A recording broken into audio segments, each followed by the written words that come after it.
एक संत जी जा रहे थे एक किसान खेत में। सुनिएगा ईमानदारी और बेईमानी में क्या अंतर होता है। एक संत जी जा रहे थे, स्वामी जी जा रहे थे। एक किसान खेत में हल जोत रहा था।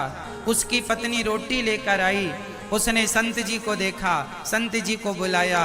किसान ने चरण धोकर संत जी को एक पेड़ की छांव में बिठाया और पत्नी ने जो भोजन लाई थी उस भोजन को संत जी को परोस दिया। तभी संत जी का एक बड़ा आदमी चेला था, शिष्य था। वो दौड़ा दौड़ा आया, अरे गुरुजी घर चलिए, आपके लिए देखो 56 भोग हमारी घरवाली ने बना रखा है। संत जी को वो भोजन वहीं लेकर के आ गया, 56 प्रकार का। संत जी बोले हम तेरा 56 भोग नहीं खाएंगे, ये किसान की रोटियां खाएंगे। उस बड़े आदमी ने कहा, अरे क्या रखा है सूखी रोटियों में, हमारे घर चलते तो 56 भोग खिलाता।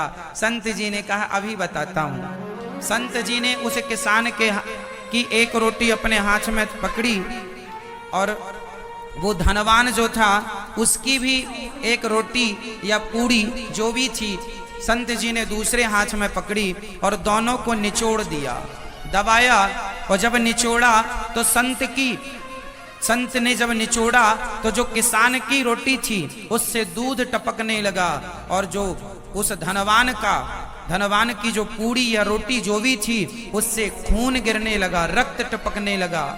संत जी ने कहा देख ले, ये जो किसान है ये मेहनत करके ईमानदारी से कमाता है तो इसके भोजन में इसका आहार दूध की तरह शुद्ध है, और तू बेईमानी से धन कमाता है, इसलिए तेरे अन्न में भी वो बेईमानी का जो तूने लोगों का खून चूसा है वो खून तेरे भोजन के द्वारा लोगों के अंदर जा रहा है। इसलिए ईमानदारी की रोटियां खाया करो। बेईमानी जब आप किसी का खून चूसते हैं, ठगते हैं, हड़प लेते हैं धन को, तो क्या होता है, वो खून आपके भोजन में मिल जाता है, अर्थात वो बेईमानी आपके भोजन के द्वारा अंदर जाती है। जो आदमी आपका अन्न खाएगा उसकी बुद्धि भ्रष्ट होती चलेगी। इसलिए बच्चों को ईमानदारी की रोटियां खिलाइए। आज लोगों के पास धन बहुत है फिर भी शांति नहीं है। कारण क्या है? कारण यही तो है कि लोग बेईमानी करना नहीं छोड़ रहे हैं। लोगों को पता है कि ये काम गलत है फिर भी कर रहे हैं। उन्हें लग रहा है कुछ प्राप्त हो जाए, धनवान बन जाए, हम धनवान बन जाए। अरे क्या करोगे इतने धन का? जितना आपकी मेहनत से कमा रहे हो वो बहुत है। बेईमानी के करोड़ों कमा कर करोगे क्या? ईमानदारी के कुछ ही बहुत है। इसलिए ईमानदारी का जीवन जिया करो, बेईमानी का नहीं। ईमानदारी की रोटियां बच्चों को खिलाया करो, बेईमानी की नहीं। कोशिश ये करो कि हम सत्य बोले, ईमानदारी से चलें। सत्य बोलना ही धर्म है। हमारा धर्म क्या है? जोर से बोलो। सत्य बोलना धर्म है कि झूठ बोलना? जोर से।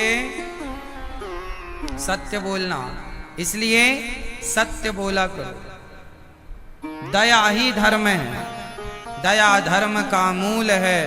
पाप मूल अभिमान, तुलसी दया न छोड़िए जब तक घट में प्राण। दया ही धर्म है, सत्य ही धर्म है। परोपकार परहित सरिस धर्म नहीं भाई, पर पीड़ा सम नहीं अधमाई। परोपकार ही धर्म है, तो परोपकार का जीवन जिया करो। भला कीजिए भला होगा, बुरा कीजिए बुरा होगा। जो करेंगे वही भरेंगे। तो मनुष्य का धर्म है सत्य बोलना। चलिए फिर से एक बार रिवीजन कर लेते हैं। मनुष्य का धर्म क्या है?